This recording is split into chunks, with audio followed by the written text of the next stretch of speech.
Moi, je voudrais surtout vous parler du pavillon, de ce pavillon de la France, et vous dire très très succinctement ce que nous voulons qu'il soit. Nous voulons que ce soit un univers chaleureux, un univers vivant, accueillant, où se côtoient, car il y a des messages sérieux, le message nourrir la planète est un message sérieux, mais où on arrive à faire se côtoyer le didactique et le plaisir, l'homme et le produit. Nous voulons que se côtoient, que les cinq sens, nos cinq sens puissent travailler un pavillon très sensoriel. Nous savons que sur cette thématique alimentaire, il y a aussi le sensoriel qui est essentiel. Donc, je serai très très court. Ce pavillon est un pavillon qui doit être accueillant. Je dirais que c'est un pavillon qui doit donner faim. Encore une fois, la France est un des plus grands marchés. On s'attend donc à l'attraction de visiteurs et de touristes au cours donc des 6 mois de l'expo. Ce n'est pas une estimation, c'est un véritable calcul qu'on a fait en s'attendant qu'à des investissements de la part des participants, 1,3 milliard d'euros. Voici donc le total des investissements au cours des 18 mois qui nous séparent du début de cette manifestation. Nous avons l'ambition qu'à travers cette exposition universelle et à travers le pavillon français, nous puissions apporter la contribution de la France à cet enjeu planétaire.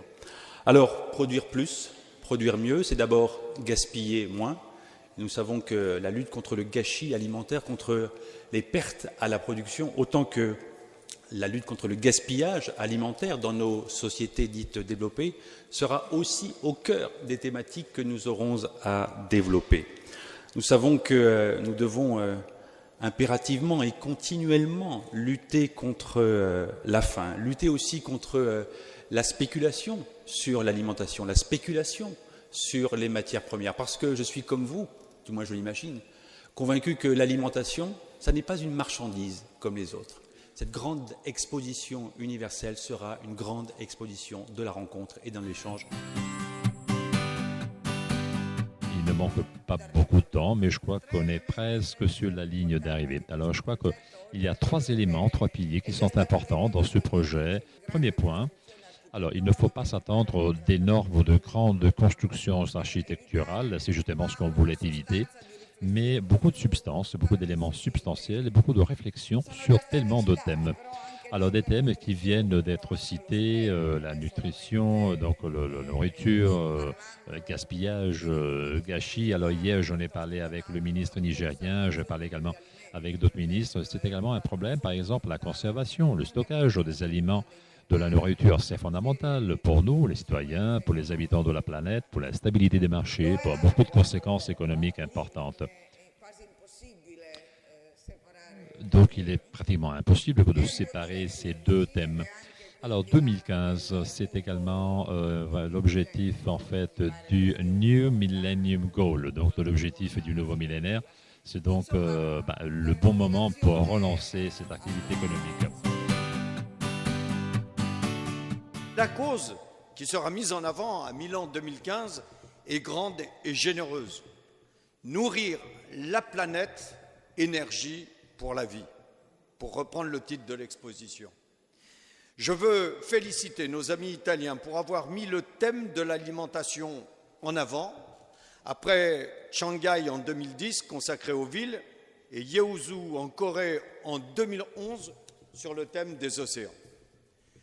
Chers participants, chers amis, je vous l'ai dit dans ces propos liminaires, la France attache une importance particulière au thème de l'alimentation retenu pour Milan 2015. Je sais que nous partageons le même langage avec nos amis italiens et je me réjouis qu'avec Milan et le pavillon France, ce sont deux des meilleures cuisines au monde qui vont s'afficher ensemble en 2015.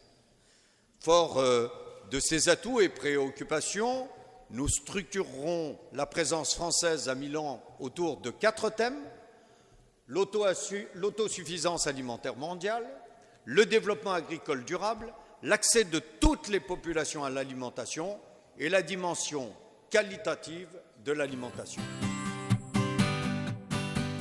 je crois que garantir de la nourriture en quantité suffisante pour tous les êtres humains doit impérativement être un objectif. Ceci doit être possible, comme le slogan de l'Expo Milan 2015 le dit. C'est un slogan donc que je trouve exceptionnel, nourrir la planète. Donc ce n'est pas un vœu, ce n'est pas seulement un souhait, cela doit être possible. Alors je crois que, Monsieur le Président Bartolone, je crois que nos deux pays, la France et l'Italie, ont quelque chose en commun et ont quelque chose à offrir. Donc une contribution fondamentale justement pour atteindre cet objectif. C'est ce que vous venez de dire, Monsieur le Président, le vice-ministre l'a dit, Madame Bonino l'a réitéré encore une fois, on l'a tous dit. Nous savons que nos territoires sont cultivés, donc des territoires, des paysages qui ont été, si vous voulez, labourés justement par les mains des hommes. Voilà ce qu'on a fait au fil des siècles. Donc des territoires dont les productions agricoles font partie, si vous voulez, de notre patrimoine culturel. Alors l'expo, je reviens à l'expo, c'est donc la bonne occasion pour collecter toutes les contributions des pays, beaucoup de pays qui ont participé à ce projet. Comment va-t-on faire tout cela? D'ailleurs, là, c'est un peu le souhait que nous avons tous. Comment est-ce que nous pourrons en fait donner notre contribution? C'est une initiative excellente. Est-ce qu'elle sera donc à même et combien de contribuer à l'essor et à la croissance de notre pays?